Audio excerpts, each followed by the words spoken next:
Hi guys! For today's video is samahan niyo akong gumawa ng cake for my son's birthday. Gumawa na ako ng cake kahapon.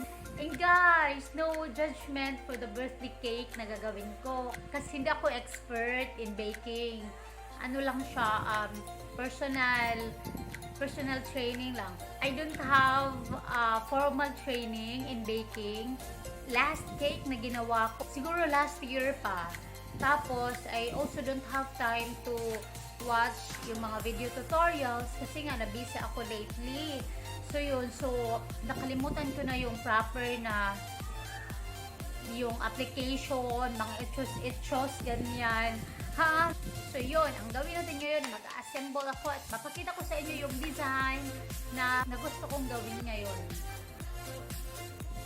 So, mag-aayos muna ako and tara! So, ayan, ang una natin gawin is slice natin yung cake natin. Di ba kasi may mga cakes na ganito? Tingnan nyo. Hindi pantay, di ba? Yan. So, kung gusto nyo siya even, i-cut nyo lang. Huwag kayong mag-alala kapag ganito kasi yung top naman niya, marami siyang pagkagamitan. Pwede nyo tong gawing munchkins.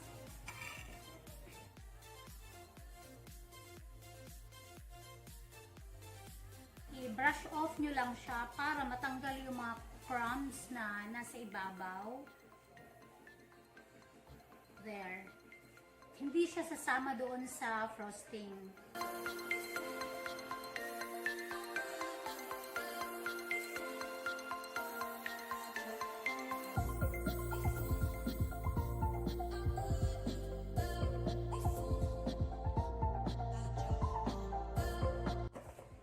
Kapag nag-assemble na kayo, ito yung gagamitin ko. So, ilagay nyo lang siya. Actually, much safer kung gumamit kayo ng double-sided tape. Tapos, ilagay nyo dito. I-tape nyo sa cake stand ninyo. There. And you have to put... Nag-prepare kasi ako kanina ng whipped cream. Ito. There. You have to get a little amount lang. And then, ilagay nyo siya dito sa center. Dito. Para kapag na ilalagay nyo na yung cake nyo, yun, mag-stick siya doon. Maglalagay ako ng filling, chocolate filling ito. Makikita nyo to sa next vlog ko. Hindi ko alam kung ito yung una kong ma-post or yung chocolate filling. So, ito yon. There.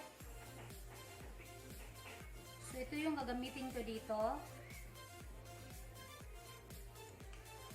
I-fill natin. Nakikita nyo ba?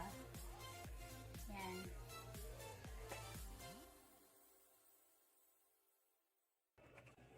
Yun, pinatong ko na ulit yung pang second layer natin. Tapos guys, ito tandaan din nyo, kapag nag-assemble kayo, tas mga ilang layers yung gagawin nyo, dapat may dowel kayong nakaprepare. Kasi ang experience ko dati, so ganyan lang, nag-fill ako in between and then nagpatong ako ng isa pang layer. Siguro mga 4 layers yung ginawa ko, hindi masyadong mahaba naman. Parang mga times 2 lang nito. Ang ginawa ko, hindi ko nalagyan ng dowel. Na-slide siya. So, ganyan ka-importante na gumamit ko ng dowel. May mga wooden dowel naman. Pero ako, ang gamit ko ito pang milkshake na straw.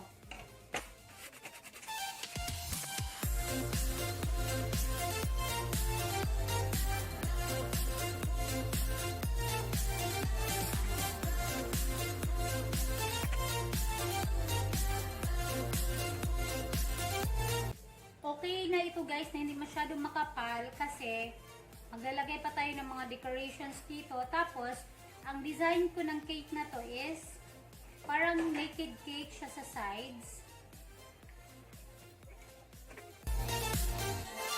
You really have to make sure guys na kapag nag-assemble kayo, tapos may mga crumbs na napupunta sa sides, i-brush out nyo talaga siya. So, ayan, tapos na yung third layer natin. Ang gagawin ko naman, magpo-frost ako gamit ang whipped cream dito sa side.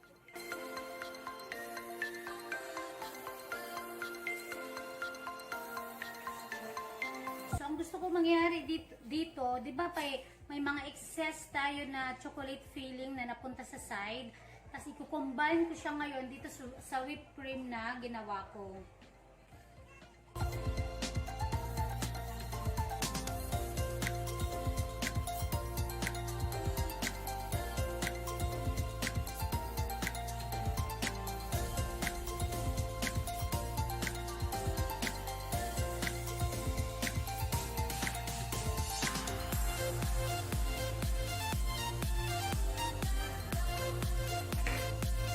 Ayan guys, so far, nakuha ko naman talaga yung gusto ko mangyari. Yan. So yan na. Since na may small round cake pa akong ginawa, gusto ko siyang ilagay on top. Kasi I still have whipped cream naman and I still have the chocolate filling. So we will see, we will try.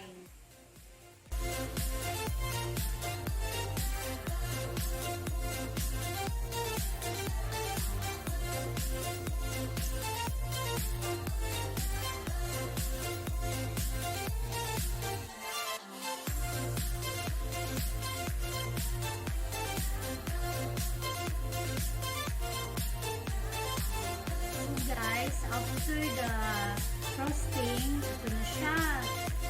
So, hindi siya masyadong yung fave talaga, pero it's okay kasi matatakpan naman yan ng mga chocolates na ilalagay natin.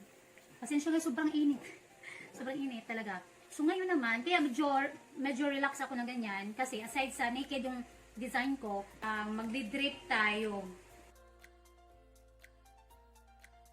Para siyang messy-messy na cake lang, ganyan. Hindi ako ganito gumawa ng cake kapag for sale siya. Pag ano talaga, pag sa client ko talaga, grabe, mas grabe pa sa ginawa ko ngayon, mas grabe pa pag may client ako.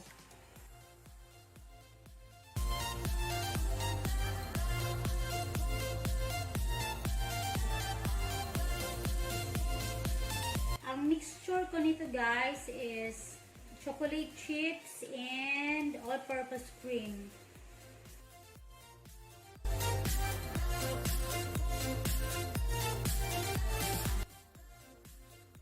Nag-prepare din pala ako ng maraming chocolates kasi ang plano ko para siyang chocolate overload, ganyan.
Yan na siya guys. Yan, tingnan natin yung top.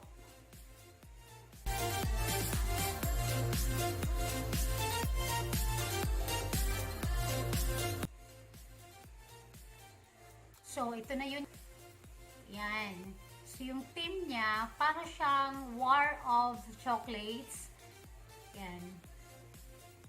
Hey.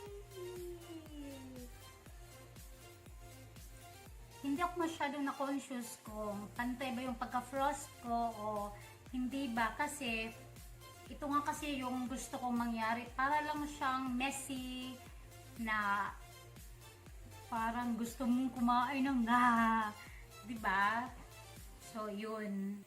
Sana guys, nagustuhan ninyo. And please don't forget to share, like, and subscribe. Thank you. Bye. God bless everyone.